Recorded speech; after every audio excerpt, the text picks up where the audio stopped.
Hello. After the first quarantine in springtime of 2020, I was feeling as if I was a little bit in a cave, in the sense of a threat, and not named threat about the second wave, also an unsafety all around was there, and so this created to me this sense of being into a cave. However, during September, or let's say October, I thought that okay, maybe there is some exit in this cave, which is not so much trouble and so much torturing to pass through it.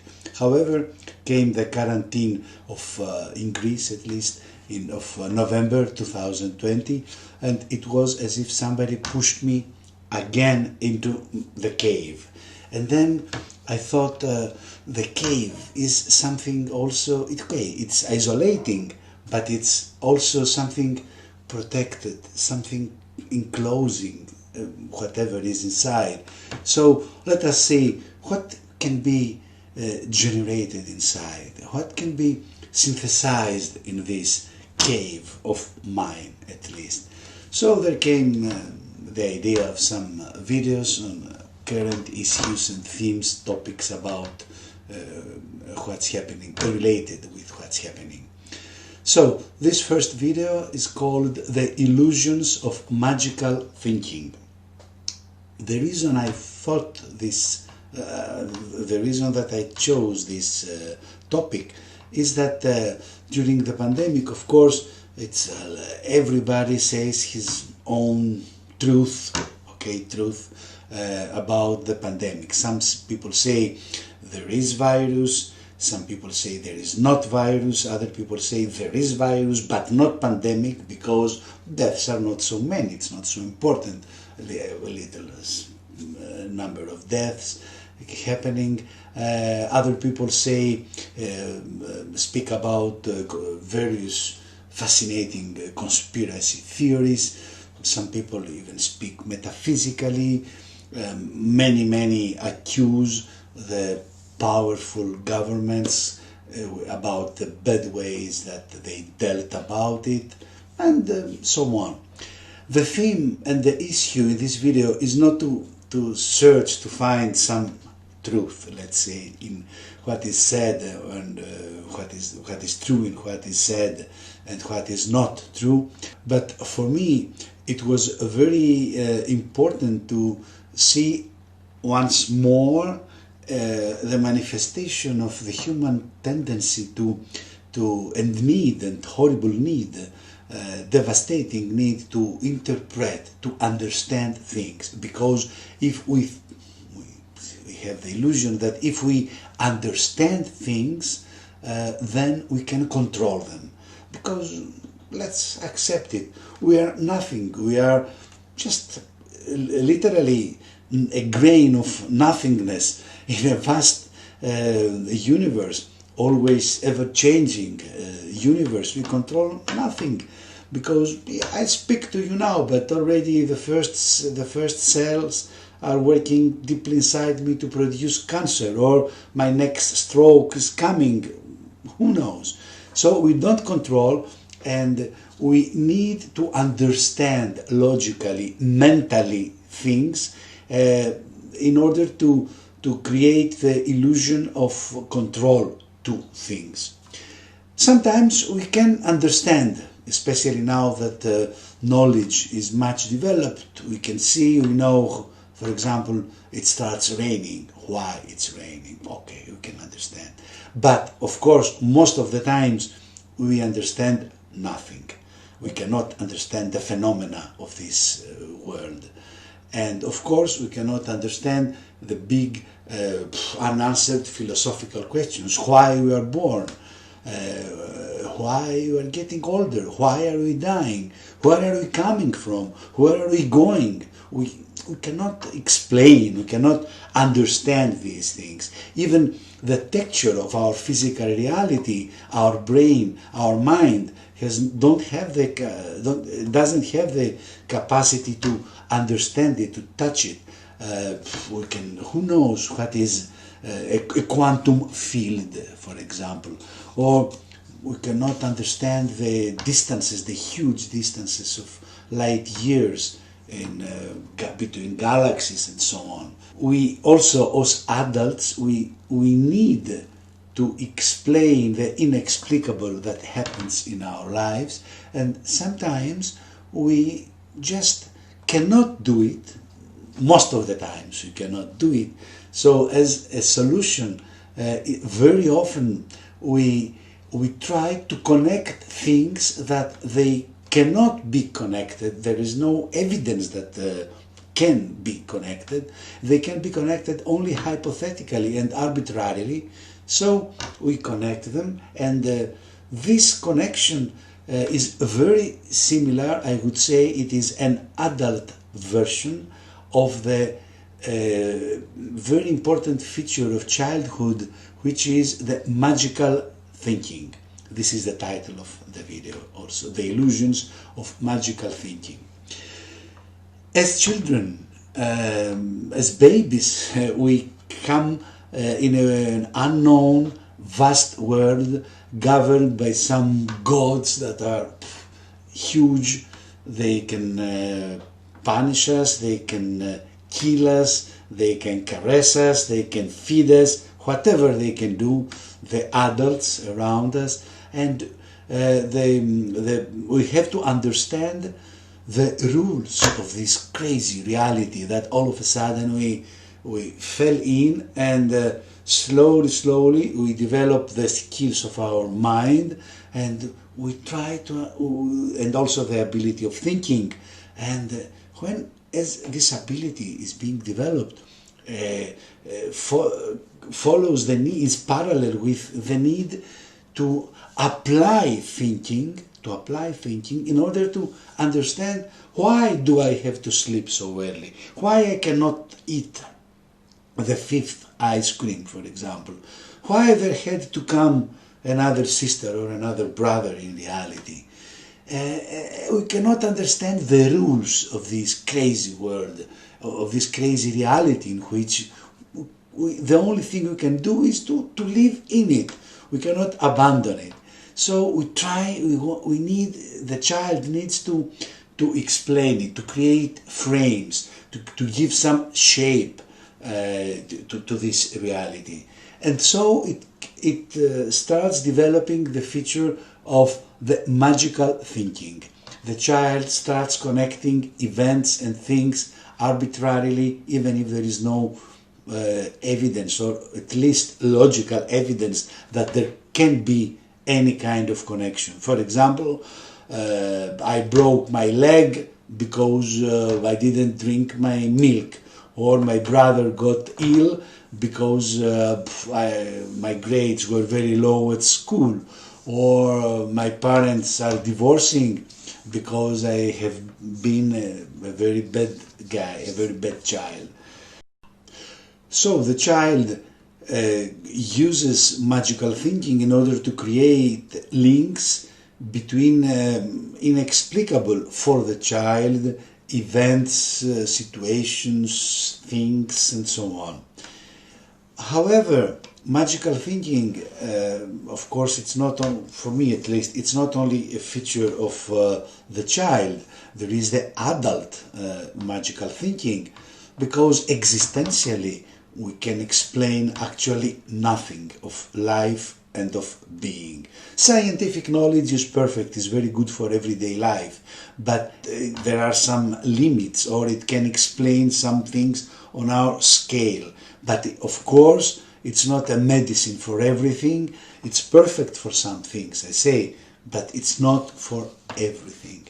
So we develop very often the adult magical thinking. There are a lot of features in this adult magical thinking.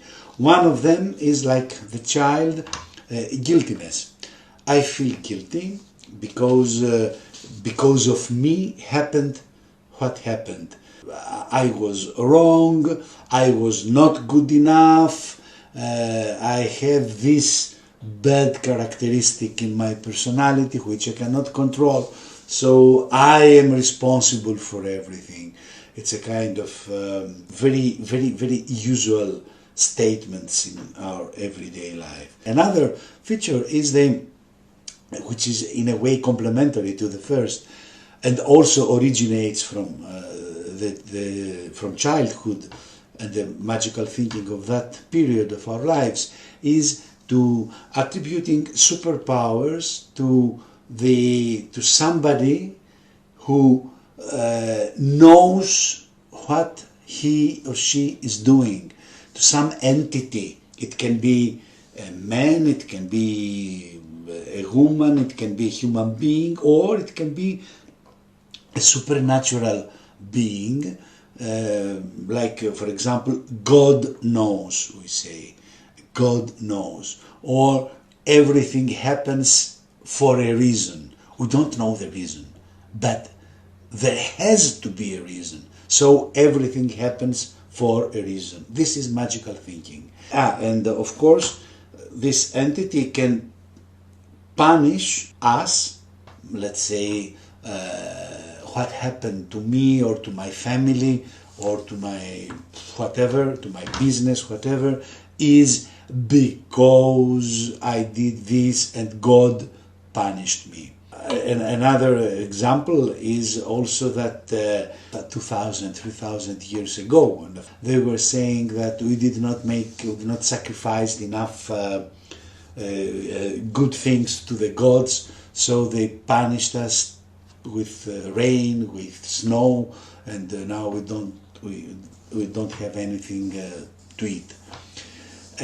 So the idea of guiltiness and of superpower, usually not controllable superpower, that can punish for our being not good enough or bad guys in our adult life, is very, very usual in the magical thinking of us adults.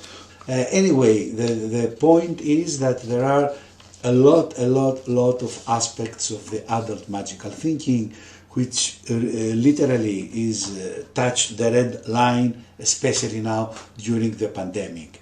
We have to explain the pandemic and so on, and each one can create her own arbitrary hypothesis and develops her own way of magical thinking. It's the connection and the analogy between the childish magical thinking and the adult magical thinking is very obvious if we can see things and connect the dynamics of these two ages of us, children and adults, and under the common denominators of some factors. For example, the parent decides for us according to how judges our behavior. Let's say also the powerful governments or the powerful people of this world decide for us, and maybe even they create in some laboratory, secret laboratory, a virus and send it to us for X omega reasons, I don't know. The thing is not to decide what is true or not in all this, because actually the magical thinking bridges the gaps. It's very close, this, to the Gestalt psychology principle of the good form, according to which our perception, when we see, for example, this shape, we tend to imagine a triangle. We tend to fill the gaps. And this you can see in life also, in prejudice, for example. Poor people are criminals, he is poor, so he is a criminal. Arbitrary consequences and connections. We take what few characteristics we may know from a person, and we feel what is missing with general characteristics of a bigger category in which we put this person. And so in this way we may lose, for example, that in between the gaps can be several other shapes several other things, filling the gaps and changing the whole picture by stacking on our arbitrary magical thinking. This is the point also of this video, that in our days I believe that each one of us should hold for himself his magical thinking processes, because let's see, I think it's more functional to see the pandemic and the quarantine in a rather phenomenological way. Phenomenological way means what is. First of all, we are experiencing something, there is something, no matter how we interpret it and how we say what we say about it, there is something and we are experiencing something. Let us see what can we do in this. Of course, discussions has to be, a lot of fights have to be, it's natural and very useful, of course. But the problem is when we think that our own hypothesis and our own way to see things, our own perspective is correct, the correct one, the truth, and we try to project it violently on other people. Then we do not permit the fruitful discussion, the fruitful integration of different perceptions to produce a bigger result, a deeper approach to what is happening. So if we are very well organized and strictly closed in our own magical adult thinking about the virus and the pandemic, we do not support the global field, the bigger field of what is happening now. What is, I repeat it, it's from Gestalt therapy, from Porster, and Porster said this, I like it very much. What is, and then we can, with open minds, discuss about things, even develop our own magical thinking, but in a fruitful way, and not be stuck in what we believe that it has to be true. And sometimes we even don't say it directly, because we try to fish the how our the guy to which you are talking is perceiving what we say. We say, okay, there is virus, but however, and we try to see what are the reactions. He's on what side, believer, not believer, and accordingly we can expose ourselves. But anyway, it's not fruitful, all this. So this was the point of the illusions of magical thinking. Especially, it can be very harmful during these hard times of pandemic and quarantine. Thank you very much for watching this video.